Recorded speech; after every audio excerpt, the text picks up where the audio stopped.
দিয়েছিলাম, এমনকি আমি নূহকে বলে দিয়েছিলাম আন আনজির কওমাকা মিন ক্বাবলি আন ইয়াতিয়াহুম আযাবুন আলীম। হে নূহ, তুমি তোমার সম্প্রদায়কে, তুমি তোমার উম্মতকে ভীতি প্রদর্শন করো, তাদের নিকটে যন্ত্রণাদায়ক শাস্তি আসার পূর্বে। একটা মানুষ সে অন্য কাউকে অন্যায়ভাবে হত্যা করেছে, হত্যা যেহেতু করেই ফেলেছে, এখন তো তার হত্যার শাস্তি ভোগ করতেই হবে, ঠিকই না? তাকে দুনিয়ার আদালতে গ্রেফতার করবে, গ্রেফতার করে তাকে ফাঁসির কাস্টে নিয়ে ঝুলাবে। তার কোনো বাঁচার উপায় নেই, কিন্তু তার বাঁচার একটা পথ ছিল। হত্যাকাণ্ড সংঘটিত হওয়ার আগে সে যদি সতর্ক থাকতো, সে তো জানে যে আমি যদি অন্যায়ভাবে কাউকে হত্যা করি তাহলে আমাকে ফাঁসির কাস্টে ঝুলতে হবে, এটা সে জানতো ঠিক। সে যদি সে অনুযায়ী আমল করতো, সেটা মানতো, তাহলে আর তার ফাঁসির কাস্টে ঝুলতে হতো না। কিন্তু সে মানে নাই, না মানে অন্যায়ভাবে কাউকে হত্যা করছে। হত্যা করছো তো করছো, এখন যাও ফাঁসির কাস্টে ঝুলো। তো আল্লাহ বলে দিয়েছেন তার কালামে হাকিমে, হে নূহ, তুমি তোমার উম্মতদেরকে ভীতি প্রদর্শন করো, তাদের কাছে আযাব আসার আগে, আযাব আসার আগে যেন তারা সতর্ক হয়ে যায়। আমি আল্লাহর পথে যেন তারা হাঁটে, দুনিয়ার পথে যেন তারা না হাঁটে। আল্লাহ রাব্বুল আলামিন এটা তার পয়গম্বর নূহকে জানিয়ে দিয়েছিলেন।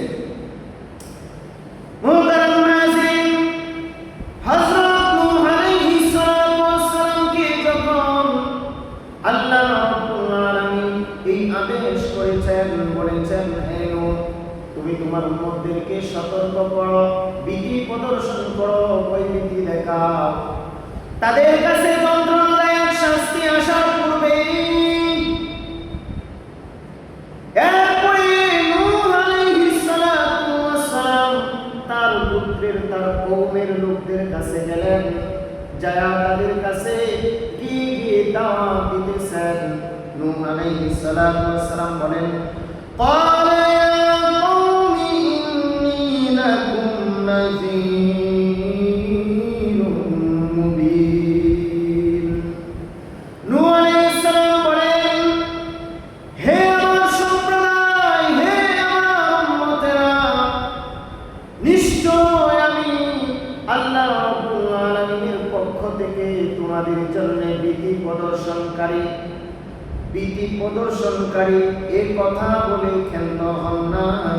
নূহ আলাইহিস সালাতু ওয়াস সালাম বলেন, আমি আল্লাহ রাব্বুল আলামিনের পক্ষ থেকে সুস্পষ্ট ভীতি প্রদর্শনকারী তোমাদের জন্য আল্লাহ রাব্বুল আলামিন নূহকে পাঠিয়েছেন, তোমাদেরকে ভীতি প্রদর্শন করার জন্য, ভয় ভীতি দেখানোর জন্য, পরকালের ভয় তোমাদের অন্তরে ঢুকিয়ে দেওয়ার জন্য, তোমাদেরকে সতর্ক করার জন্য।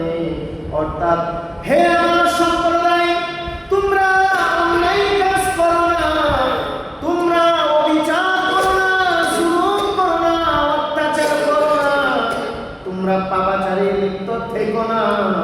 এমনকি বান্দারে এই পাপাচার থেকে বিরত থেকে আমি আবুদুল্লাহ, তোমরা এক আল্লাহর ইবাদত করো, একমাত্র কেবলমাত্র আল্লাহর ইবাদত করো। দুনিয়ার অন্য কোনো মানুষের ইবাদত করো না। দুনিয়ার কোনো মানুষের সামনে তোমার এই মাথাকে নত করিও না। একমাত্র কেবলমাত্র আল্লাহ রাব্বুল আলামিনের কুদরতি পায়ে তোমার মাথাটাকে ঝুঁকিয়ে দাও, একমাত্র আল্লাহর ইবাদত করো। এমনকি আল্লাহ বলেন,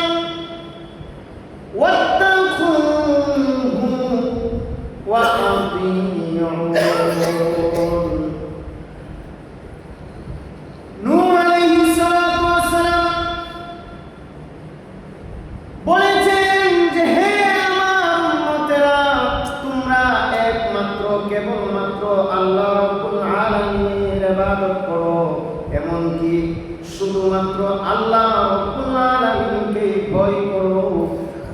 আল্লাহ রাব্বুল আলামিনকে ভয় করো। কেমনে ভয় করবে? কই আমি নবীর অনুসরণ করো, আমি নূহের অনুসরণ করো। কেননা আল্লাহ রাব্বুল আলামিন তোমরা কিভাবে অনুসরণ করবে, তাকে কিভাবে তার পথে চলবে, সেই জন্য আল্লাহ সুবহানাহু ওয়া তাআলা আমি নূহকে তোমাদের নিকট পাঠিয়েছেন। কাজে তোমরা আমি নূহকে অনুসরণ করো। এটা নূহ আলাইহিস সালাতু ওয়াস সালাম সহ সমস্ত নবীরাই তাদের উম্মতদেরকে বলতেন যে তোমরা আল্লাহর